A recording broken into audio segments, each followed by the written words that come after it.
Hihingi lang tayo ng update sa spokesperson ng Quezon City Police District, si Police Colonel May Henyo. Good morning po. Good morning, DJ Chacha, at sa lahat po ng panood ng programang ito. Oo. Ma'am, sa ngayon po, ilang suspect na po ang hawak ninyo at ilan pa ang tinutugis? Sa kasalukuyan, 6 na suspect na yung nasa kustodiya ng CIDU.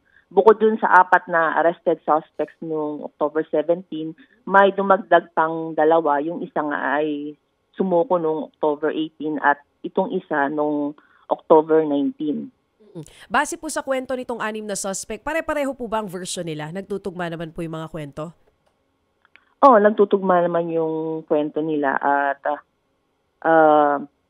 kakasuhan na nga sila itong 16 na suspects at papailan natin sila ng complaint for violation ng Republic Act 11053 or the Anti-Hazing Act of 2018. Sa salaysay po nitong mga bata pa po, ano po bang edad halos nitong mga suspect natin sa hazing?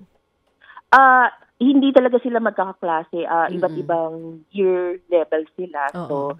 So, may 18 years old, may 23, may 20, may 21. Ganun. Oo. Base po sa salaysay nila, ano daw pong nangyari nung mismong araw na yun na naganap yung hazing? Nung araw na naganap yung hazing, tapos na daw yung initiation rites. And then nagpapahinga na sila.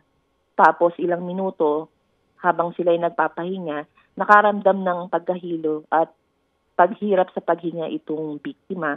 Kaya dalawa dun sa yung master initiator at yung isa ring may katungkulan sa fraternity na to ay dinala yung biktima sa pinakamalapit na ospital at dun nga ay binawian siya ng buhay. Ma'am, si Maricel po ito. Sabi po ninyo 6 sa 16 yung naaresta na. Ano po yung role nitong 6 na ito? Nandito na ba yung kumbaga yung master nila? Oo. Yung isa deputy grand Prestilio, yung isa treasurer, yung isa master initiator, tas yung dalawang huling sumuko ay mga na parang nanonood sila. Nandun lang sila sa lugar na pinangyarihan ng initiation rites. So ibig sabihin 10 pa po yung ating hinahanap? Oo.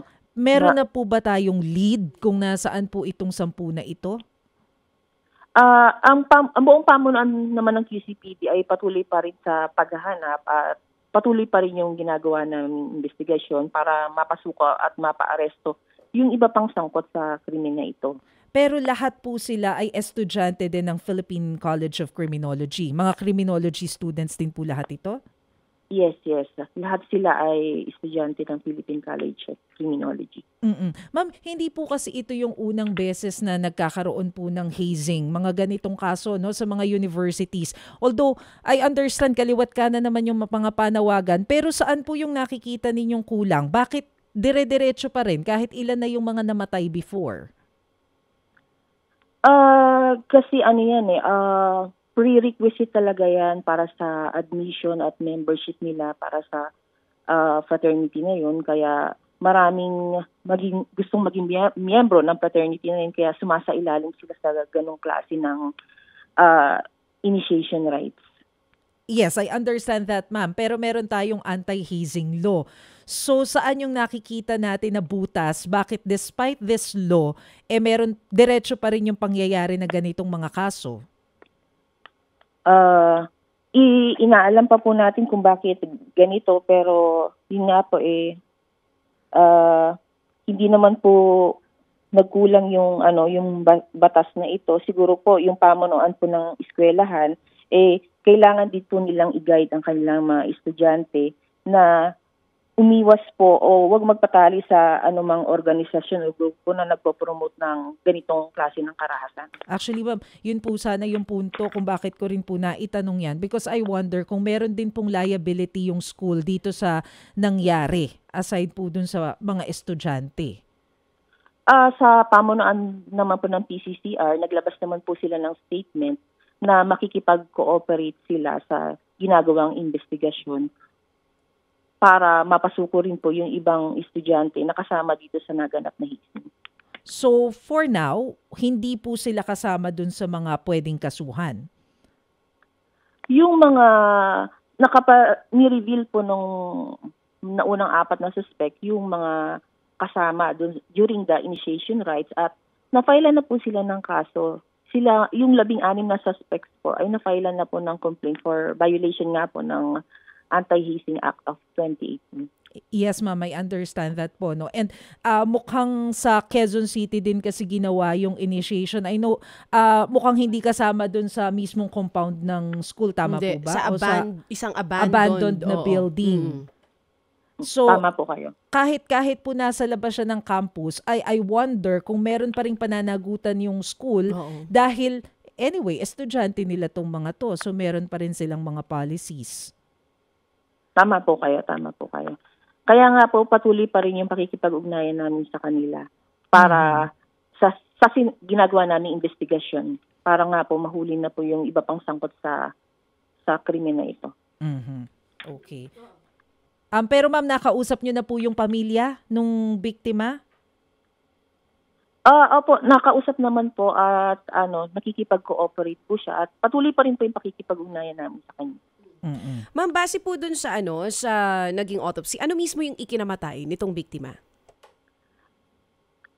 Yung result talaga ng autopsy niya hindi pa lumalabas pero doon sa initial findings sa kanya nung nasa ospital, may mga tama siya ng hematoma sa likuran ng kanyang binti at puwetan at mga paso ng sigarilyo sa kanyang dibdib at kamay. Alright.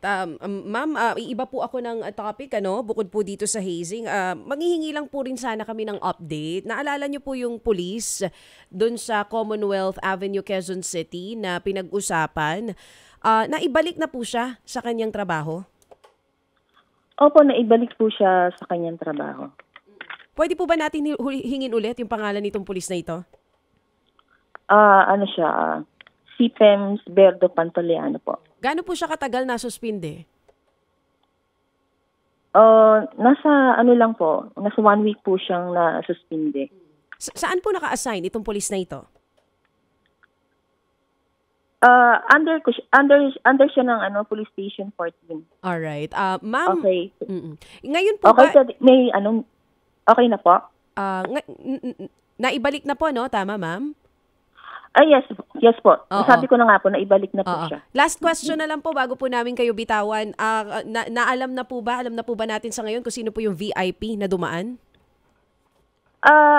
Until now po, hindi pa po natin na nalalaman kung sino yung VIP na dumaan. Even po si Pems Berdo Pantoliano ay tinatanong nga po natin at hindi rin po niya alam kung sino nga po yung VIP na dumaan.